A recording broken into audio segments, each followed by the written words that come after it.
Une autre journée qui passe sur la colline parlementaire, une autre journée de perdu pour les victimes d'exploitation sexuelle, pour les victimes de proxénètes aujourd'hui.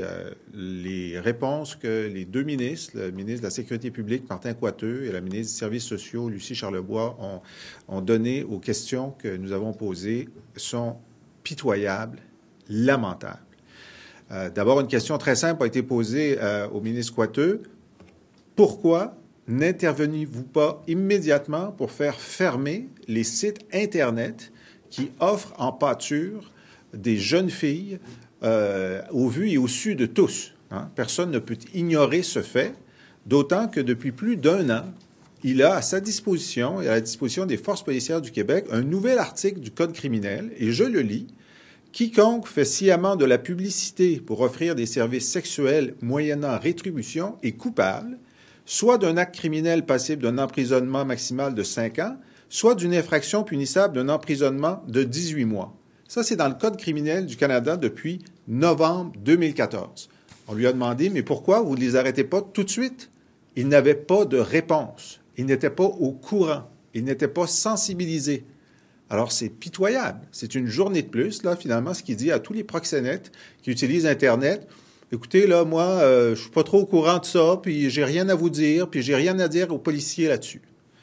La deuxième incroyable réponse qui a été donnée aujourd'hui par Mme Charlebois, c'est au sujet de l'escouade Mobilis, qui existe à Longueuil depuis plusieurs années, avec un taux de succès de 100%. C'est-à-dire qu'ils ont arrêté des proxénètes et tous ceux qui ont été accusés ont été condamnés. Et d'ailleurs, ils ont identifié, grâce à cette équipe, qu'il y a à peu près 100 mineurs par an qui sont à risque à Longueuil. Donc, écoutez bien, 20% ont 14 ans et moins. Alors, cette unité-là était financée par la Ville de Longueuil et par le gouvernement du Québec. Le gouvernement du Québec a cessé son financement. Il a cessé son financement, ce qui fait qu'il y avait 8 enquêteurs sur le cas. Maintenant, il n'y en a plus que 2. Et Mme Charlebois a eu le cran de dire que c'était la faute de l'agglomération de Longueuil. Mme Charlebois, on a des nouvelles pour vous. C'est votre gouvernement qui a réduit sa contribution à l'agglomération de Longueuil de 55% depuis l'an dernier. Hein, vous donniez 2,5 millions, maintenant vous donnez 1,1 million pour la totalité des actions de développement social, développement économique. Alors, de se lever en chambre, après avoir aboli les CRE, après avoir aboli les CLD, après avoir saigné les villes et accusé une ville d'être responsable d'une compression aveugle du gouvernement du Québec, il faut vraiment vivre dans le déni absolu. Et puisqu'elle était sur cette autre planète, là, de la pensée magique, elle a répété cette chose qu'elle est la seule à croire au Québec, que lorsqu'elle a coupé de 20 millions de dollars le financement des centres jeunesse, ça n'a eu aucun impact sur les centres jeunesse, sur l'encadrement, sur la capacité d'accompagner ces jeunes filles, de les enlever des griffes des proxénètes et des gangs de rue. Elle est la seule à croire ça. Alors que lorsqu'elle est arrivée au pouvoir, elle avait sur sa table de travail des informations disant que les centres jeunesse étaient des lieux privilégiés de recrutement pour les proxénètes. Sa première décision, ça a été de couper 20 millions. Les gens nous disent que les intervenants et les travailleurs travaillent remarquablement, mais qu'ils sont en sous-nombre. Les budgets baissent, les signalements augmentent. Elle est la seule à croire que couper 20 millions, ça n'a pas d'impact. Alors aujourd'hui, là, très mauvaise journée pour la lutte contre l'exploitation sexuelle de nos jeunes femmes. À cela, j'ajouterais que le ministre est dans le déni total, le ministre de la Sécurité publique. Hier, en commission parlementaire, le sous-ministre, M. Marcelet, nous a confirmé la fin du programme d'exploitation sexuelle pour les adolescents. Alors, c'est le gouvernement actuel qui a cessé d'investir dans ce programme dans le dernier budget. Alors, quand on nous dit que non, les subventions n'ont pas été coupées, c'est faux. Le sous-ministre nous l'a confirmé hier à la commission d'administration publique. Et moi, je vais vous dire, les groupes sur le terrain, on le sait que c'est vrai.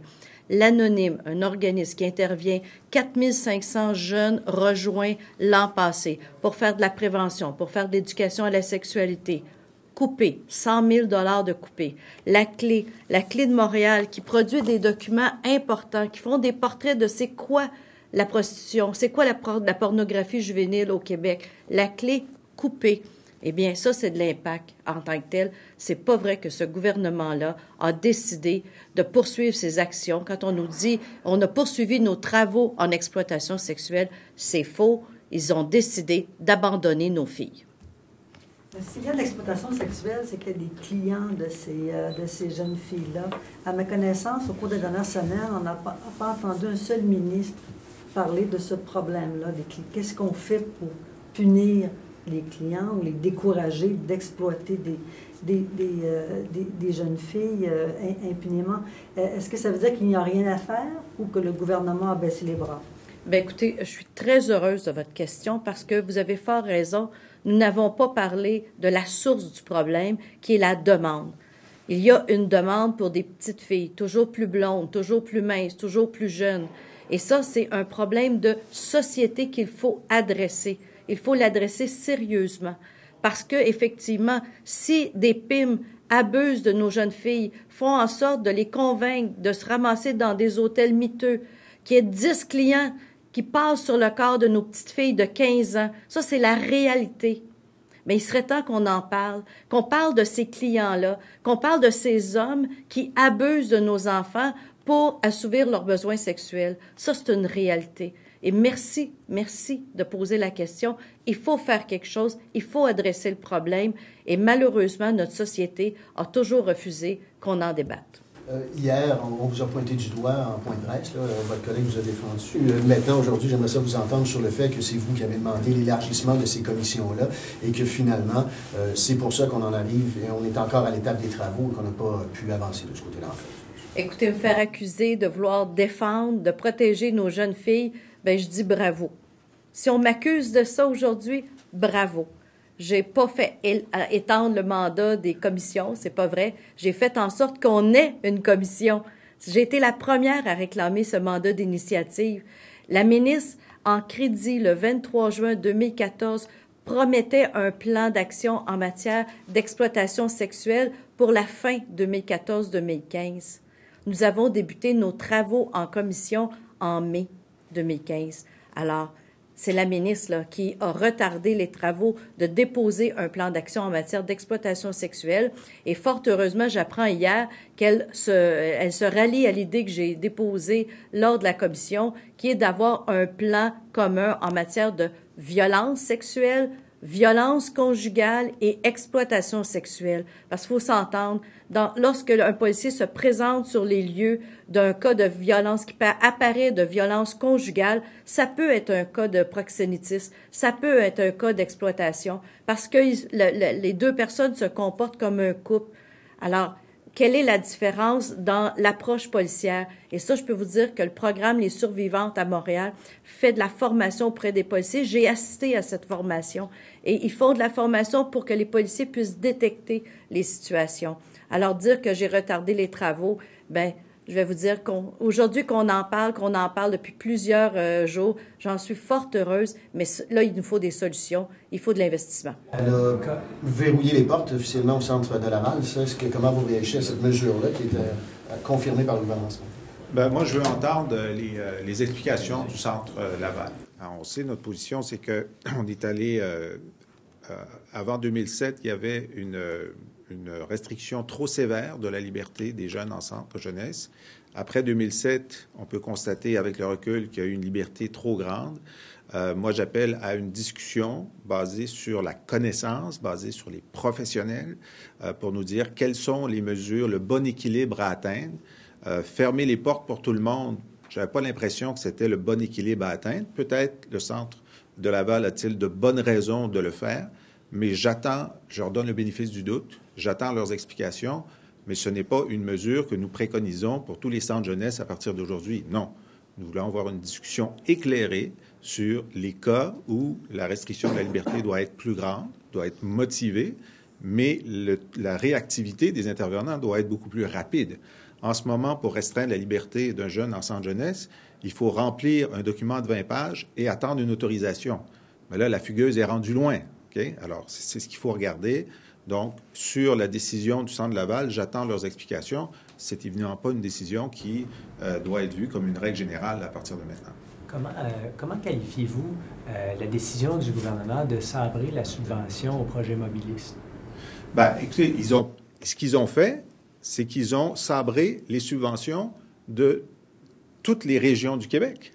Hein? En abolissant les CRE, les conférences régionales des élus, ils ont aboli la subvention à ces conférences.